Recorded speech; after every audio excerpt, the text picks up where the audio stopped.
Imagine waking up tomorrow and half the apps on your phone just stopped working. Not because of a bug, but because the world had split into two completely separate digital universes. One run by America, one run by China. And you had to choose a side. It sounds like science fiction, right? Well, it's already happening right now. Silicon Valley is facing a crisis that most people don't even realize is unfolding. For decades, American tech companies dominated the planet. Facebook connected billions, Google answered every question, Apple sold iPhones everywhere. The internet was global, and Silicon Valley was its capital. But that era is ending. We're witnessing what economists call the Great Decoupling. The world is splitting into separate tech spheres, each with its own rules, its own platforms, and its own vision for the future. And Silicon Valley is struggling to adapt to a reality it never imagined. Today, we're diving deep into how we got here, what it means for the tech giants that shaped our world, and why your digital life is about to get a whole lot more complicated. Because this isn't just about tech companies and trade wars. This is about the fundamental reshaping of the global economy. Let's get into it.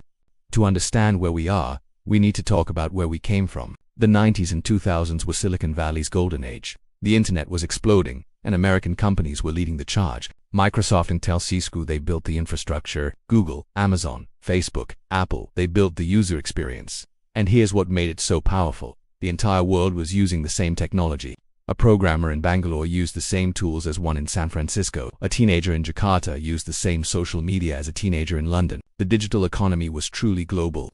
Silicon Valley didn't just create products, they created the standards, the platforms. Everyone else was building on top of American tech. The business model was beautiful. Create a platform, get billions of users, and scale globally. It was like a money printing machine. China was the one major exception, but even that seemed manageable. Sure, Google and Facebook were blocked there, but American companies were making money manufacturing in China, and Apple was selling iPhones by the truckload. The relationship seemed win-win. Tech executives genuinely believed the internet would bring the world together, that technology was politically neutral. They were wrong. The first real wake-up call came in 2013, when Edward Snowden revealed the extent of NSA surveillance. Suddenly, countries around the world started questioning whether they wanted American companies controlling their digital infrastructure. But the real turning point, that came in 2018. Let me tell you about Huawei, because this is where everything changed. By 2018, Huawei was the world's largest telecom equipment manufacturer, leading the development of 5G technology. Countries everywhere were signing up to use their equipment. American intelligence agencies freaked out. They argued that Huawei had close ties to the Chinese government and could use their equipment for espionage. What happened next was unprecedented. The United States didn't just ban Huawei from American networks, they launched a global campaign to pressure allies to ban Huawei, threatening to cut off intelligence sharing with countries that used their gear. They even used export controls to cut Huawei off from critical American technology, like semiconductor designs and software. It worked, sort of. Many Western countries banned or restricted Huawei, but many others didn't. And suddenly, the world realized something fundamental had changed. Technology was no longer politically neutral. It had become a weapon, a tool of statecraft. And countries had to choose sides. China responded predictably. They doubled down on technological self-sufficiency. If America could cut them off from semiconductors, they'd build their own. The decoupling had begun. This shift isn't just a political battle, it's creating a new digital reality. You've probably already noticed it. On one side, you have the Western internet, dominated by Google, Meta, and Amazon. On the other, a completely separate Chinese ecosystem with giants like Tencent, Alibaba, and ByteDance, which created TikTok. TikTok is a fascinating example. It's the first Chinese app to achieve massive global success, but it's now facing potential bans in the US for the same reasons Huawei did: data privacy and national security. This is the new normal. Every new technology, from AI to quantum computing, is now a battleground. Companies are being forced to navigate a maze of sanctions, export controls, and conflicting regulations. The idea of building one product for the entire world is becoming a fantasy. Instead, companies might need to create a China version and a rest of the world version of their tech, which is incredibly expensive and inefficient.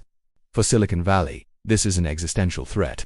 Their whole business model was built on frictionless global scale. That's gone. Now, they have to compete not just with each other, but with state-backed champions in a world that's increasingly suspicious of their power. This means higher costs, slower growth, and a much more fragmented market. So what does this mean for you? It means your digital world could get more complicated and more expensive. The seamless global experience we took for granted might be replaced by a patchwork of walled-off digital gardens. The apps and services available to you might depend on where you live and your government has political alliances. Innovation could slow down as collaboration across borders becomes harder. The Great Decoupling is one of the most important, yet under-discussed stories of our time. It's reshaping our world in ways we are only just beginning to understand. The era of a single, global internet, led by a confident Silicon Valley, is over. We're now entering a new, uncertain age of technological competition.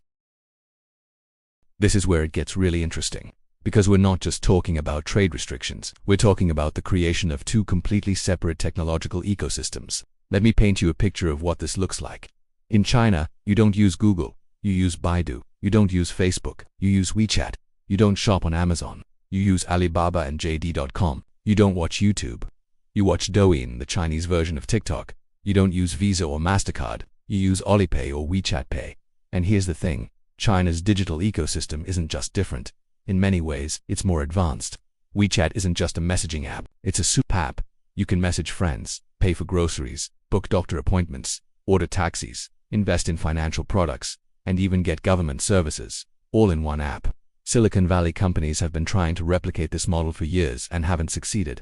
Chinese mobile payments are years ahead of the West. In major Chinese cities, you can live entirely cashless. Even street vendors accept QR code payments. Meanwhile, in America, we're still swiping credit cards like it's 2005.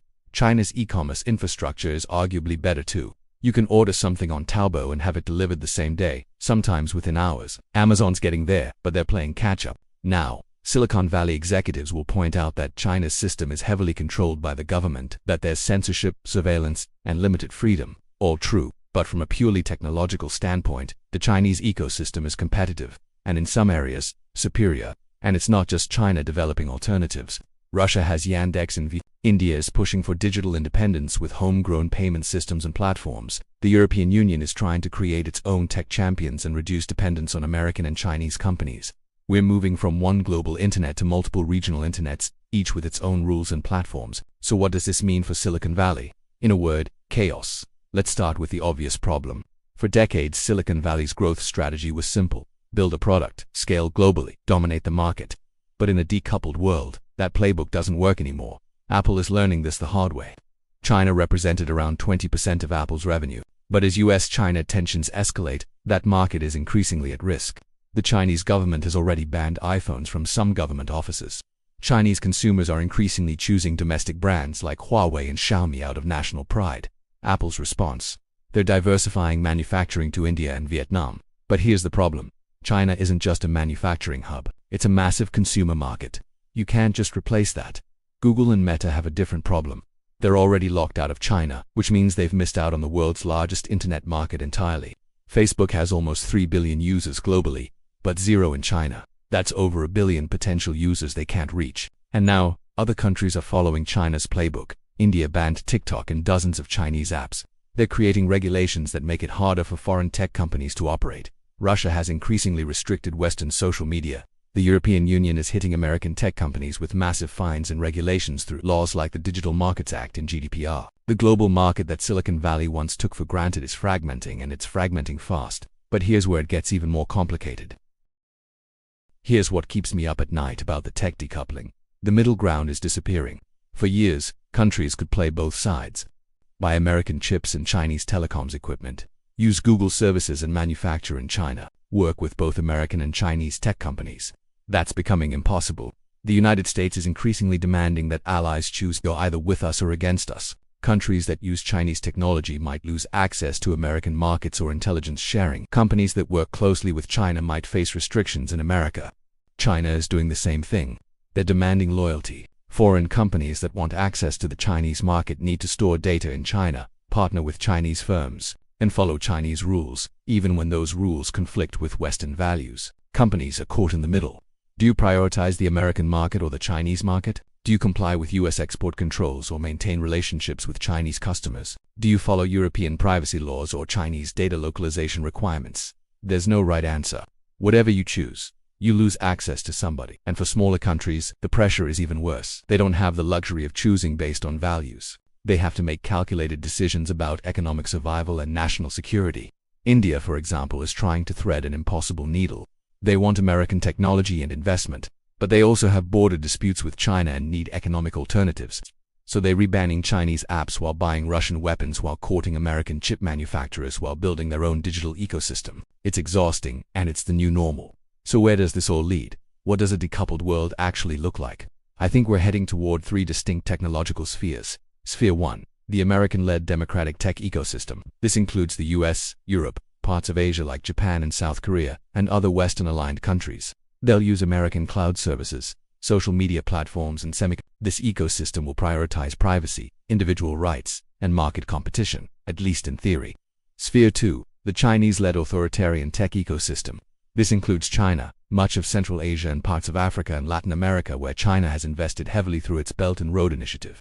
They'll use Chinese platforms, telecom equipment, and increasingly, Chinese chips. This ecosystem will prioritize state control, social stability, and national development. Sphere 3, the undecided middle.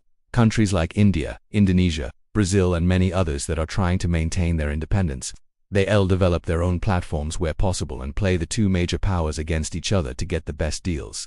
Innovation will slow in some areas and accelerate in others. We'll see duplicated effort, two countries researching the same technology instead of one.